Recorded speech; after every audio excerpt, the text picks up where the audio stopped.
आज की क्लास की शुरुआत हम करते हैं। तो आज की क्लास में चैप्टर नंबर 7 का यानी निर्देशांक ज्यामिति के क्वेश्चनों को हम सॉल्व करवाएंगे। तो इसमें पहला क्वेश्चन है, उस त्रिभुज का क्षेत्रफल ज्ञात कीजिए जिसकी शीर्ष है 2, -3, -1, 0, 2, -4। यानी त्रिभुज के तीनों शीर्ष दिए गए हैं जिनका निर्देशांक दिया गया है। हमें त्रिभुज का क्षेत्रफल ज्ञात करना है। तो पहले इन तीनों बिंदु यानी निर्देशांकों के जो शीर्ष है, शीर्ष के निर्देशांक है, इनको हम मानते हैं। यानी माना त्रिभुज ए बी सी के शीर्ष का निर्देशांक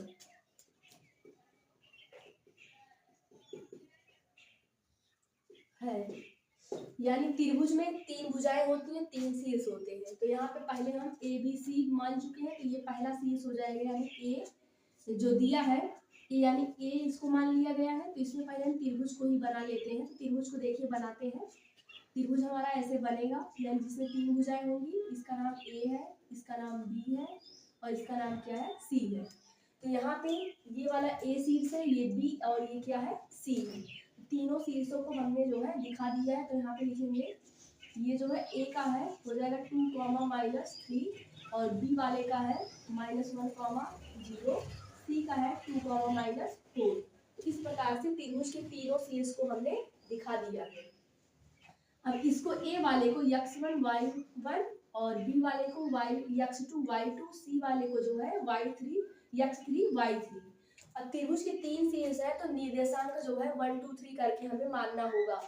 तो पहले हम यहाँ लिखेंगे x1 बराबर जो हमारा हो जाएगा वो 2 होगा, फिर y1 बराबर होगा -3 यहाँ पे, फिर x2 बराबर है -1, y2 बराबर है 0 और x3 बराबर हमारा है 2 और y3 बराबर हो जाएगा -4।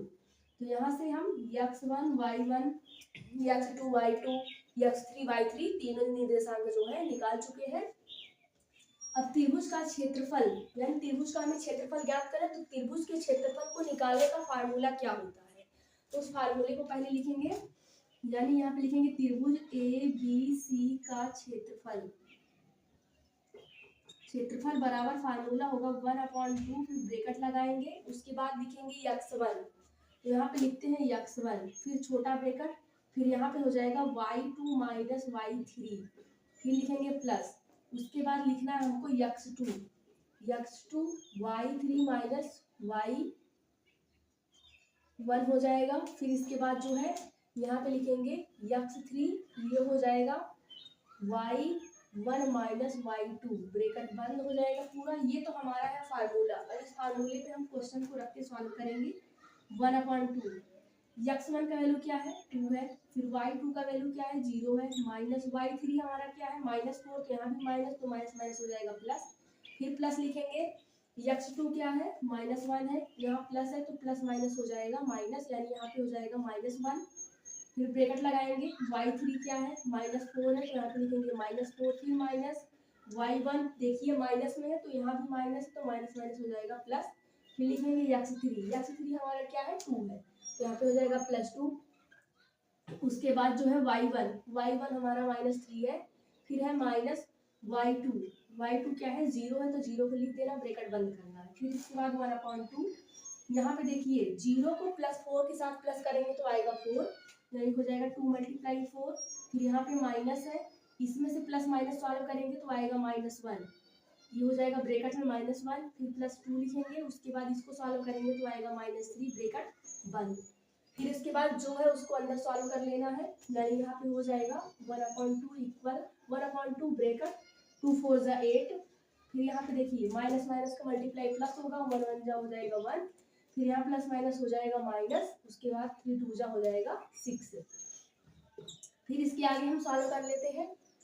तो यहाँ पे हो जाएगा 1/2, ये होगा हमारा 7 और 7 - 6, और इसको हम सॉल्व करेंगे तो आएगा हमारा 1, तो आ गया हमारा 1/2, यानी 7 में से 6 जाएगा 1 आएगा और इसका मल्टीप्लाई करेंगे 1/2 आएगा।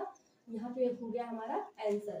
तो यानी हमारा आंसर जो आया है त्रिभुज का क्षेत्रफल कितना आया है 1/2 आया है। 1/2 इकाई लिख सकते हैं इसको, यानी 1/2 इकाई, ये हमारा आंसर हो जाएगा। तो इस प्रकार से इस क्वेश्चन को हमने सॉल्व कर लिया है। दूसरा क्वेश्चन है, इसमें ये लिखा गया है कि अगर तीनों बिंदु क्या हो, संरेख हो, तो के का मान ज्ञात कीजिए। यानी यहाँ पे के का मान हमें ज्ञात करना है, यानी के का मान ज्ञात कीजिए ताकि तीनों बिंदु संरेख हो। तो यहाँ पे निर्देशांक तीनों दिए गए हैं और तीनों निर्देशांक दिए गए, तो यहाँ पे हमें के का मान निकालना है। जब भी इस टाइप का क्वेश्चन आपको मिले, संरेख बोला हो, तो वहां पे जो है अगर तीन निर्देशांक दिए गए हो तो समझ लीजिएगा कि त्रिभुज के क्षेत्रफल का फार्मूले का यूज करके हमें इसे लगाना है।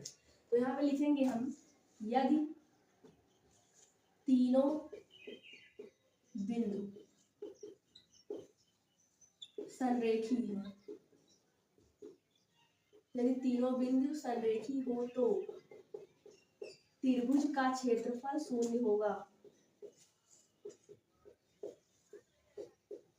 त्रिभुज का क्षेत्रफल कैसा होगा, शून्य होगा। तो यहाँ पे हमें त्रिभुज का क्षेत्रफल का फार्मूला याद ही है। यहाँ पे इसको हम ए बी और सी मान लेते हैं। तो यहाँ पे ये हो जाएगा पहला वाला जो है, यानी x1 ये है 7, फिर y1 हमारा हो जाएगा -2, और यहाँ पे इसको मान लेते हैं x2 जो है 5, फिर y2 हो जाएगा 1, और ये x3 है जो है कितना 3 है, और y3 कितना है k है। तो इस प्रकार से x1 y1 x2 y2 x3 y3 का वैल्यू हम निकाल चुके हैं। अब त्रिभुज के फार्मूले का यूज करते हैं। तो यहाँ पे लिखेंगे त्रिभुज का क्षेत्रफल जो होगा, त्रिभुज का क्षेत्रफल का फार्मूला 1/2 ब्रैकेट में x1 y2 माइनस y3, फिर इसके बाद plus x2 y3 minus y1, फिर लिखेंगे प्लस x3, उसके बाद हो जाएगा y1 माइनस y2, फिर ब्रैकेट बंद। तो ये हमारा त्रिभुज का क्षेत्रफल का फार्मूला। लेकिन तीनों बिंदु कैसे हैं, संरेखी है, तो त्रिभुज का क्षेत्रफल क्या होगा, 0 होगा। यानी इधर हमें 0 रखना है 1/2, फिर इसके बाद x1 y1 x2 y2 x3 y3 का वैल्यू हमें पुट कर देना है। तो चलिए देखते हैं x1 का वैल्यू क्या है, 7 है, फिर इसके बाद y2 हमारा क्या है 1 है, फिर माइनस y3 क्या है k है, फिर उसके बाद प्लस लिखेंगे x2 क्या है 5 है, y3 क्या है k है, फिर इसके बाद माइनस y1 क्या है -2 है। ये -2 तो यहाँ भी माइनस प्लस हो जाएगा 2 यहाँ पे। फिर इसके बाद लिखते हैं हम x3 हमारा क्या है 3 है, फिर y1 हमारा क्या है -2 है, यहाँ पे लिखेंगे -2, फिर यहाँ माइनस है y2 है 1, फिर -1 लिख के ब्रैकेट को बंद कर देना है। ये 2 जो है 0 के साथ मल्टीप्लाई होगा, ये पूरा खत्म हो जाएगा, यानी इधर क्या बचा है 0 ही बचा है। अब बचा है 7, इसमें से तो माइनस होगा नहीं, तो 1 माइनस के को ऐसे लिख देते हैं। फिर इसको भी ऐसे लिखना है k +2, फिर यहाँ देखिए इसको सॉल्व करेंगे तो आएगा हमारा -3, और -3 दोनों का भी मल्टीप्लाई करेंगे, 7 को अंदर लेके जाते हैं, 7 1 जा 7, फिर इसके बाद ये होगा -7 के, फिर यहाँ पे इसका मल्टीप्लाई करेंगे 5 के, फिर ये हो जाएगा 5 2 जा 10, प्लस माइनस माइनस 3 3 जा 9। अब क्या करना है, के को के वाले के साथ सॉल्व करना है, अंक को अंक वाले के साथ सॉल्व कर लेंगे। तो यहाँ पे 7 और 10, फिर -9 -7 और +5, तो -7 और -7 के +5 के को सॉल्व करेंगे तो आएगा -2 के, फिर इसका 7 + 10 हो जाएगा 17 में से हमको क्या माइनस कर देना है 9 माइनस करना है, तो आएगा हमारा +8।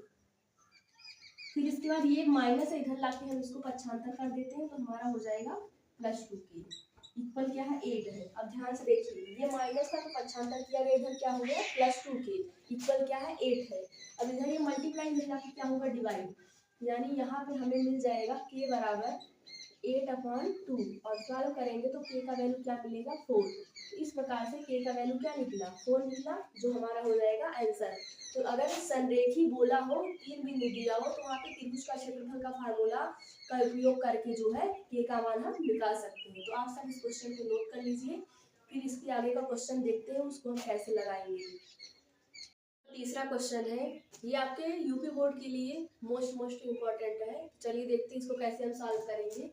बिंदुओं A 2, -2 और B 3, 7 को जोड़ने वाले रेखाखंड को रेखा 2x + y - 4 = 0 जिस अनुपात में विभाजित करती है उसे ज्ञात कीजिए। अब की बार ए बी दो बिंदुओं के निर्देशांक दिए गए हैं, और इससे जो है एक रेखा दिया गया है 2x + y - 4 = 0। कह रहा है जिस अनुपात में विभाजित करते हैं उसे ज्ञात कीजिए। तो यहाँ पे हम पहले लिख लेते हैं माना, यहाँ पे मान के लिखना पड़ेगा, माना ए बी रेखाखंड 2x + y - 4 = 0 को के अनुपात में विभाजित करती है।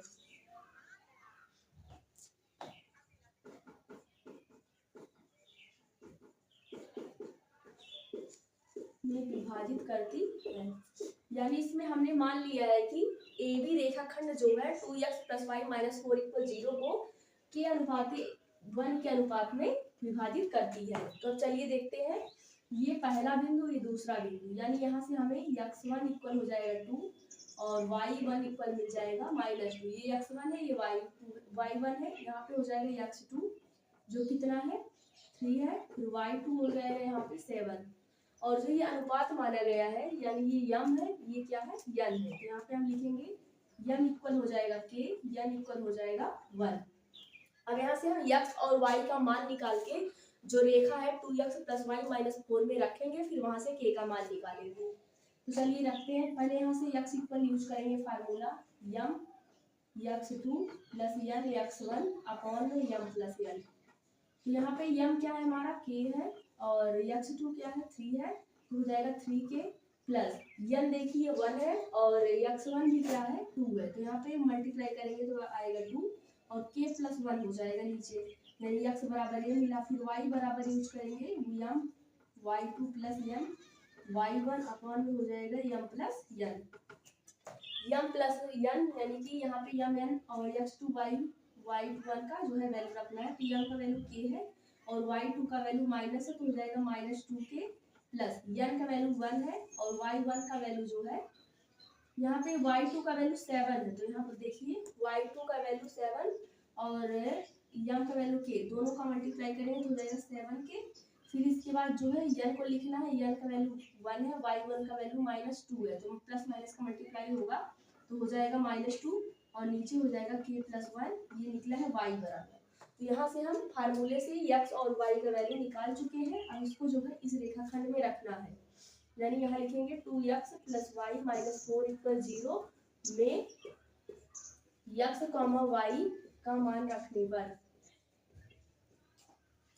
यानी अब की बार हमें क्या करना है मान रखना है। तो चलिए देखते हैं, रखते हैं, यानी x और y का जो ये वैल्यू आया है इनको जो है रखना है इसमें। तो यहाँ पे हो जाएगा 2 ब्रैकेट में x का वैल्यू क्या निकला है 3k + 2 अपॉन में k + 1, तो यहाँ हो जाएगा 3k + 2 और अपॉन में क्या है k + 1, फिर ब्रैकेट बंद, फिर प्लस y का वैल्यू क्या निकला है 7k - 2 अपॉन k + 1, तो यहाँ लिखेंगे 7k माइनस जो है 2 अपॉन में है k + 1, फिर -4 इक्वल क्या है 0। ये 2 ऊपर जाके मल्टीप्लाई कर लो, जो बगल में 2 है ऊपर जाके मल्टीप्लाई होगा तो हो जाएगा 3 × 2 = 6k, 2 × 2 = 4 अपॉन में है k + 1, फिर प्लस है k 7k - 2 अपॉन में k + 1 -4 इक्वल 0। अब देखिए इसको कैसे सॉल्व करेंगे, ये दोनों नीचे सेम है तो ऊपर वाले को हम प्लस कर लेंगे, यानी 6k + 7k, k वाले को एक साथ फिर अंक वाले को एक साथ 4 - 2 अपॉन में हो जाएगा k + 1 और ये देखिए माइनस है तो पक्षांतर करेंगे प्लस हो जाएगा 4। अब देखिए इसके आगे कैसे सॉल्व करेंगे, 7k और 6k मिलके हो जाएगा 13k और इसमें से माइनस करेंगे तो आएगा 2 और इसमें इसका मल्टीप्लाई करेंगे तो होगा 4k + 4 = 4। अब k वाले को k के साथ, अंक वाले को अंक के साथ, यानी 13k, ये प्लस इधर आके हो जाएगा -4k, फिर लिखेंगे इधर वाला 4, ये प्लस है माइनस हो जाएगा इधर आके, यानी पक्षांतर करने पे प्लस माइनस होता है, माइनस प्लस हो जाता है। इसमें से 4 माइनस करो तो 4 माइनस करेंगे तो आएगा 9k और इधर माइनस करेंगे तो आएगा 2 और यहाँ पे हमें k का वैल्यू निकालना है, तो k इक्वल हो जाएगा 2/9। यहाँ से हम k का वैल्यू तो निकाल चुके हैं, कितना आया है 2/9। अब हमें ये जो अनुपात है यानी k अनुपात 1 है, तो k का वैल्यू क्या है 2/9 है और इधर क्या है 1 है। इसको इस पर भी छोड़ सकते हो या फिर इसको लिख सकते हो, ये जो है दोनों इसको लिख सकते हो, यहाँ पे लिखेंगे 2 अनुपात क्या हो जाएगा 9, इसको ऐसे भी लिख सकते हो। तो हमारा आंसर इस प्रकार से निकल चुका है, यानी ये जो रेखा है वो किस अनुपात में डिवाइड हो जाएगा 2/9 के अनुपात में डिवाइड हो जाएगा, विभाजित हो जाएगा। तो आप सब इस क्वेश्चन को अच्छे से देख लीजिए और अपने बोर्ड पेपर की तैयारी करते रहिए। Thank you for watching.